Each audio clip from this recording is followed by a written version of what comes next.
తెలంగాణ అందరికీ నమస్కారం.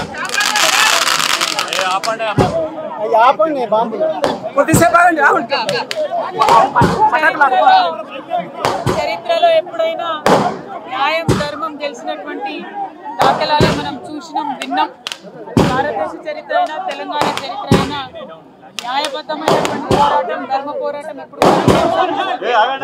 ఆ విషయంలో కూడా ఇటువంటి తప్పు చేయలేదు. కాబట్టి ఖచ్చితంగా ఒకరోజు న్యాయం గెలుస్తుంది, ఒకరోజు ధర్మం గెలుస్తుంది, నిజం నిలబడబడి తెలంగాణ ప్రజలందరికీ కూడా తెలియజేస్తా ఉన్నాను.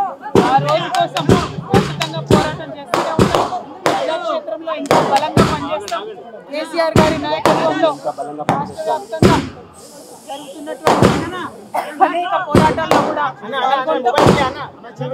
అల్టిమేట్ గా నేను అడిగిన ముద్దంలో ఈ అపవాదులన్నింటిలోంచి కూడా బయటకు వస్తాననేటటువంటి విశ్వాసం నాకు. Thank you.